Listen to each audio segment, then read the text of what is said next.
Hello, bourbon fans. I'm Tim, the Suburban Dad. Sometimes I like to get a little bit off the beaten path, even when it comes to bourbon, and explore a little bit. This week I was feeling exceptionally creative, and I want to share some of my findings with you. What does that look like, you say? A new drink recipe, talking about bourbon infusion, and how to make mint simple syrup. Let's get to it.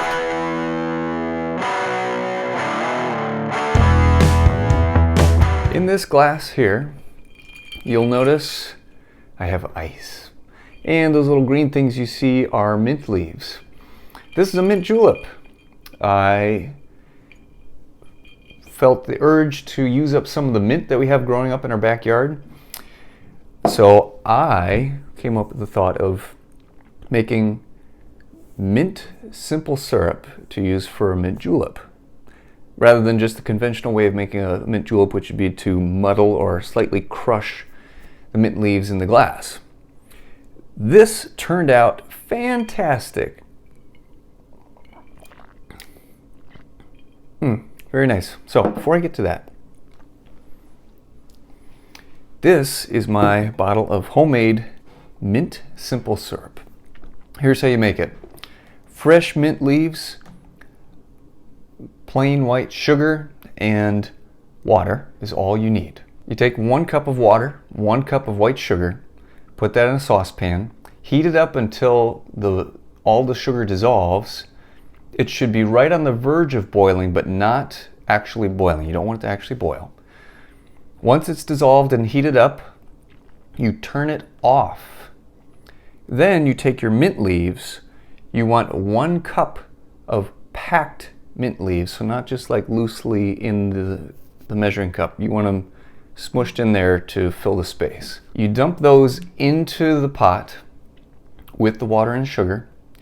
What I did to make it a little bit more effective was I kind of squished and twisted a little bit the leaves as I was putting them in to kind of express some of the oil in there, so that it was infused with the water mixture a little bit more. And so you turn off the heat, put the mint leaves in, cover it up for 25 minutes, 20 to 30, but I ended up doing 25 minutes and it was great. You don't want to do too long after that, because then it'll start getting bitter instead of just stronger mint flavor. I did this for 25 minutes and it ended up being just the right amount of minty. I mean, I was very surprised. It was great. So let it sit there, and then strain the mixture with a strainer and put it in a container. You obviously need a very fancy jar to use. Cool it down in the refrigerator. And then for the drink recipe, put some ice in a glass. And then it is 2 parts bourbon. In this case, I ended up using Castle & Key, which is 98 proof, and it does great. And half a part of mint simple syrup. You can play around with it a little bit. I found that I actually enjoy adding just a tad more of the mint syrup to it, just a little bit. You can see how fancy my bar skills are. Very, very fancy. But you know what? It tastes delicious.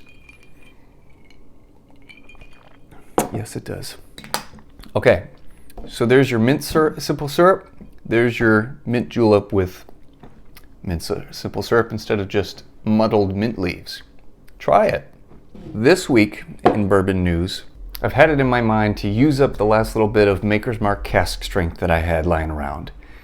I've talked about this bottle before. I love Maker's Mark, but for some reason this bottle was not good. I kept coming back to it thinking maybe it would open up or age or whatever.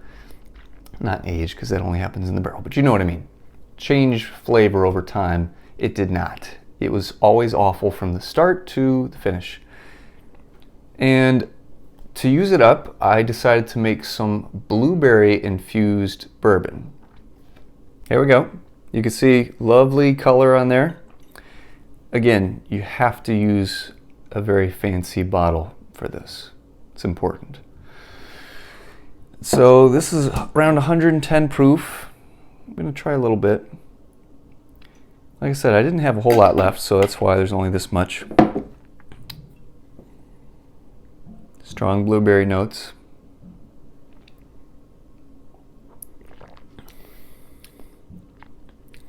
And I mean, it's quite tasty in and of itself. The fruit definitely helped mellow it. So what did I do? So for blueberry, it's a very delicate fruit. It can get rotten and bruised pretty easily. So with this high proof though, 110 proof, you're pretty safe to keep the fruit from spoiling while it infuses. I had the blueberries in a bowl and I gently mushed them up a little bit. So you could say muddled them. Mushed them up just gently. I put them in the jar, poured the bourbon on top, swirled it around a little bit, put it in the fridge. I only left it in there for a day. And then I strained it, I poured it through a strainer into the bottle here. If you're still getting fine particles, you can use a coffee filter. Make sure you wet the coffee filter first with water and then pour it through. Just to get the really fine stuff. With blueberries, there really wasn't much. You can see there's some little floaties in there, but it's very, very minuscule. It doesn't bother me. Last year, I tried this with orange and then blackberry. The orange was a great success. What I did for that was I used a vegetable peeler and just peeled off the outer layer of a orange. I used an organic one so you didn't get as much crap and chemicals in there. Peeled it enough to get the orange peel but not any pith in there, the white stuff. As I put it in there, I kind of, again, just like the mint leaves, kind of twisted and squeezed the peel to express some of that oil.